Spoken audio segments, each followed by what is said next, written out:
Welcome in Morning Kickaround. We are in the depths of the holidays and also MLS offseason, and teams are building their rosters, and a lot of conversation online between some like insiders, the MLS Extra Time folks like Andrew Wiebe praising the work that Inter Miami has done, and commenters kind of pushing back, saying that there's some preferential treatment maybe going on, maybe some strings being pulled in the MLS offices to facilitate, this reloading that Inter Miami is having. And this kind of is a juxtaposition to what happened to LA Galaxy, where they went from champions to last place. So kind of the big question, how is Inter Miami doing this with their roster build? Okay, well, let's before we get into the roster part of this, let's remember that the Galaxy's best player had a serious injury that kept him out all season long. I mean, it's impossible to ignore as a factor in why the Galaxy ended up where they did. Now, of course, there is that issue of the Galaxy were unable to retain or add the same way that it seems Inter Miami is already doing just weeks after they won the MLS Cup title. And I think it's natural in a league where there is strict salary budget rules, where there is a structure that you're meant to follow, where there is this idea that rules exist and can be broken, right? We already do have history of teams getting in trouble for breaking rules, including Inter Miami not that long ago. Yeah, distant memory. With a different version of Inter Miami, but nonetheless Inter Miami. And when you have that, you will always have reason for people to think some rules are being skirted if what's happening doesn't seem to line up with, again, the example we have from the LA Galaxy of last year. And there are experts in this who are really, really keyed in. Obviously, you will always go to Tom Bogert. Excuse me. I was going to say Paul Tenorio first, and Tom Bogert, the guys at The Athletic, who are tracking all these things and reporting on them for that website. I think Armin Kafai over at Footy Analytic Musings is a great resource on this. And he takes a look. And there are some things that are not transparent. This is another reason why conspiracy theory thinking is so prevalent, Rob, because we don't know exactly how these players hit the budget, right? We can only guess based on some things that are put out by the MLSPA and, again, some of the rules around this. So Armin, who I would love to get back on the show because I think we did have him talking about some budget issues months ago, said the giant question I've seen across social media is how Miami can afford its roster. It boils down to players taking discounts, come back to that, trades that they made in 2025 and what they can roll over. And maybe before we get to the discounts, Inter Miami has sold players, right? They've done things to bring them the GAM that gives you the flexibility within Major League Soccer. They sold Leo Campana to New England. They sold Robert Taylor, I believe, to Austin. They sold Drake Callender. All of those players brought GAM for the offseason for their moves. Also, obviously, Sergio Busquets and Jordi Alba retired, which opens up some things. And those players are an example, like Rodrigo de Paul, who joined on a loan and was not a DP in 2025. Those are examples of players who are willing to take lower contracts, get paid less money than they would if they went to another European club for those European-based players because they want to play with Lionel Messi, because they want the Miami lifestyle, because for them this is an experience on top of just the job that they're doing. Lots of them have made enough money that they can say, you know what, I'm fine being paid less than I expect or less than I'm worth to be with Leo in Miami. I think it's kind of that simple, even if there are some details that are important about the mechanisms they're using to pull this off. Yeah, like you said, some players taking some cuts. I definitely think that for the goalie, Dane St. Clair, that was confirmed that he took less money to go down there. I think that's really what kind of set a fire, obviously in addition to the DePaul signing, but them being able to sign the #1 rated goalkeeper in Major League Soccer definitely raised some eyebrows as how they were able to do that. And like you said, having the experience of being able to play with Leo Messi and have the Miami experience that just is like experience marker. Check that off the list. Once in a lifetime experience. You don't get that call to come play with Messi every day. And then even if that's a short-lived thing, maybe a season or two, he'll always be able to say that. Plus, there's more chance of maybe some silverware and in future contracts having more money. Let's take the example of Dane St. Clair, who just signed with Inter Miami after winning goalkeeper of the year in Major League Soccer for Minnesota United. Minnesota United, per the MLS rules, could offer the most to Dane St. Clair for his next contract, right? This is usually how in a salary cap league, this is usually how it works. The team that has your rights or who team you played for can usually pay more than anybody else because the idea is they have an opportunity to retain that player. And then if you go out on the market within the league, there are rules around how much you can be paid. It is undeniable, based on the timing of all of this and how it went down, that Dane St. Clair took less money to go to Miami. Now, there are some things about this that happened in Minnesota, and I'm seeing those Minnesota United fans on social media looking very frustrated by the fact that it seems like their ownership, their club, didn't offer Dane St. Clair his deal until too late. Basically, they waited. They didn't show him that they cared enough to give him that offer before the season ended. And so Dane St. Clair sitting there going, well, what am I going to do? Now, again, the reported offer is $1 million, which is more than he can make signing with Inter Miami. He is limited to how much he can make there. But if you're Dane St. Clair and you're young enough as a goalkeeper, he's still in his 20s, you're young enough as a goalkeeper that you can imagine yourself getting that opportunity to go overseas, leveling up beyond Major League Soccer. If those offers aren't coming in right now, if he's not seeing the kind of club he wants to play for in Europe come in right now, go play with Lionel Messi. Go get on that stage. Go be in that spotlight. Not only are you playing with the greatest player any of us have ever seen, you're doing it in Miami, which is a nice lifestyle. And again, like, there are opportunities to win trophies that Miami is going to have next year. They're going to be the MLS Cup favorite. And Dane St. Clair, you saw him in the playoffs chirping the Seattle Sounders, getting into the heads of those penalty kick takers. He is not a shy guy. I think my sense is that Dane St. Clair wanted the biggest stage possible within MLS, and of course Miami offered it. So that's, again, another bit of evidence that what Miami has going for it is a lot of things that other clubs just cannot pull. They just cannot leverage the GOAT and the lifestyle.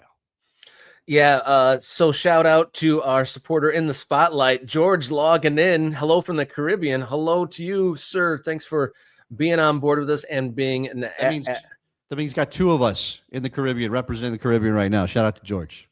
Hey, I mean, I'm not jealous at all. I mean, I love 22-degree weather. I mean, it's pretty sick. I don't know what you guys are trying to say. And then to that same point, Thomas saying the calendar switch only going to be more of an advantage for Miami. Don't freeze your patootie off playing through the winter up in the north. Come down to Miami. This is like one of those things where the idea of parity kind of crumbles a bit. You can say we're going to enforce parity. We will have salary budgets. You will not be able to outspend other teams by multiples unless you're using it on one player, which is obviously the case in Major League Soccer, or two or three or whatever. Like, obviously, you're talking about rules meant to guarantee that every team has at least some hope of doing something in a season. Because what MLS is trying to avoid are fans drifting away from their teams because they look like no-hopers over a long period of time, right? We do not have the infrastructure of fandom. We do not have those connections as strong as they do in England when I don't know, a Bolton drops down the ladder and ends up in the third division or whatever, right? We just don't have that. So MLS has always maintained on some level that they want to have parity. Now, I see it in the chat. Parity was lost long ago. It is still nodded at, right? There's still a notional parity in Major League Soccer because of the salary budget. If you didn't want to have parity, then you would not have a budget the way it works. You would maybe have a cap, and maybe you'd have a soft cap, and then you'd have a luxury tax the way the baseball does, which is basically if you spend over our cap, you got to pay everybody else. That's the only way you get to do that. The Yankees do it every single year, right? They pay into the general fund because they want to spend more than the league says you're allowed to spend on your salaries. Major League Soccer, if they really weren't interested in parity, would have broken up the salary budget the way it exists right now. Although I do think they're kind of in their own heads about we got to add new features all the time, those kind of things. right? But you cannot account for markets being more attracted to a certain caliber of player than other ones. I mean, you can't legislate that. You can't make it so, oh, well, the LA's got an advantage and Miami's got an advantage. So any player who wants to sign there, whatever, they're only allowed to sign a 1-year contract instead of multiple years. Like, you can't, that's not fair, right? That doesn't sound like the way to approach this. So Miami is always going to have an advantage, even if Lionel Messi's not there. LA is always going to have an advantage. On some level, New York's always going to have an advantage. In fact, I saw that maybe the Red Bulls are on for Lewandowski. I don't think it's going to happen, but maybe the Red Bulls are in for Lewandowski or something like that. Like, those things are going to be out there because when a top caliber player, particularly from Europe, looks at MLS, are they going to go, you know what? I really, really want to play in Houston. No offense to Houston, but I really want to play in Denver. I really want to play in Columbus. I really want to. No, they're going to go, I want to play in those big famous cities because I want to live the lifestyle I saw in the movie that I watched last week. That's a good point about the cities being able to recruit just for being who they are. But I think that one player can have a huge impact on it because Ache, obviously we saw his impact on the field, put Houston in some relevance in the table. He's gone. They fall off a cliff. And then there was much more support and eyeballs on them. So I think that just getting a specific player can help you a ton. There's a comment up the chat a little bit talking about the same thing. If one of the New York teams was able to get a big player that had some gravity, that would kind of change their whole recruiting strategy in general. It's funny you mentioned Lewandowski. I saw that Chicago Fire was talking to Lewandowski. Curious what I don't necessarily believe that. He seems like a Saudi Arabia guy, maybe. Really? But no, I think he's an MLS guy. I think he's an MLS guy. Really? I think he would be. I don't even think he'd be. I would think he would kill in Chicago. His role in Barcelona is changing. He's not the guy that he was a couple years ago. Who knows how many goals he would score in MLS? But obviously, with the Polish community in Chicago, I know that, and that feels like, man, that feels so cheap and so weird for us to be like, you know what they should do? Sign a Polish player. Of course, they did that 25 years ago, 30 years ago when they launched that club.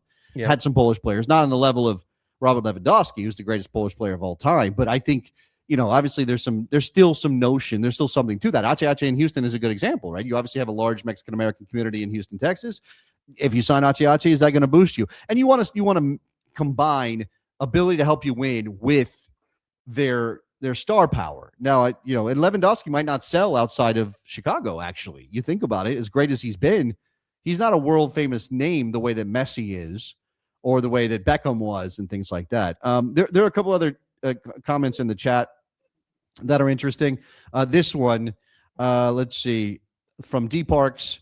I'm somewhat distrustful that Miami's self-reporting their player compensation is all true, given that they were caught being untruthful about it 4 years ago. Now, obviously, look, there are contracts that MLS approves. Again, this is part of the single entity thing. Major League Soccer holds all the contracts. Even the DP contracts, they are seeing them, they are holding them. It's just that extra beyond the cap money that the club itself is responsible for when it comes to how the player is played. Okay, the player is paid. Are there shenanigans happening? Meaning, are there off-book payments happening? We just saw a massive scandal erupt in the NBA, which I haven't tracked for a while because I listened to several episodes of Pablo Torre's podcast about it. That's the NBA. Those players are making way more money than MLS players are. Way more money. And still there are shenanigans around bonus compensation outside of the salary constraints that they are given by the NBA. I think it would be naive to believe that every single contract that is, or the MLSPA reporting is all a player makes. Now, there have been MLS owners who have even gone public and said, this is not exactly what these players are making. This compensation is a guide. This doesn't include bonuses. There are other ways for players to make money that is outside the guaranteed compensation that MLSPA reports to us, Rob. As to whether or not there are other things happening, again, I don't want to just throw out allegations, but certainly it's possible. Of course it's possible. Since people have been taking sports and soccer seriously, this has been the case that, guy makes X amount of money, but he also works at the owner's, textile factory. I mean, that sort of thing has been going on forever and probably isn't ending anytime soon, you'd think. Anything else in the mix for us today? This Chris brings up an interesting thing as far as the recruiting is that there's a different way to how do you legislate away the real salary differences, like being in Florida compared to Toronto, heavily taxed in Toronto, not nearly as much in Texas or Florida. That's a good point, right? And this is all stuff that clubs have to find ways to deal with. I always think about Columbus and how good they've been for the last couple of years. And obviously, we're going to find out what the post-Wilfred Nancy period looks like for them. He did win on the weekend, so it looks like he's not getting fired. Not yet. He might get fired after the Old Firm, which I think is first of the year.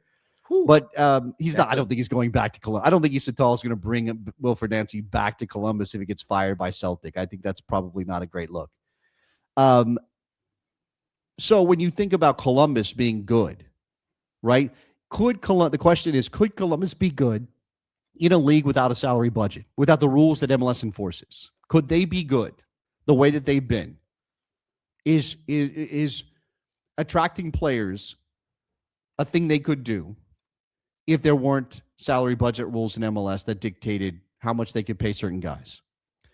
Obviously ambition is a major part of it, but also that is tied to your revenue. And if, even though Columbus has big money owners now, right, in the Cleveland Brown owners, even though that's a thing, business people, and I'm not trying to make excuses for them, I'm just telling you how they act. They don't generally go, oh, that business is bleeding money. You know what we should do? Throw millions of dollars at it. Like our sports team, whatever league, whatever sport, is bleeding money. We need to throw millions at it. You get the sense that in a place like Columbus, which is very popular within the community, but is limited by the size of the market, by their international, those kinds of things. And I know, again, single entity, you don't actually own the club, you own the operating rights, all that stuff. But if we think about them as a club, as an independent organization, the Haslams aren't going to say, let's go dumping money into it to succeed in a league where we feel like we have a massive disadvantage if it was opened up and you didn't have limits on how much you could spend. So, I mean, those are the things, the give and take that is at play here when we talk about MLS. Yeah, there's the jokes out there about Wilfred Nancy, leaving Columbus and coming back before anyone noticing.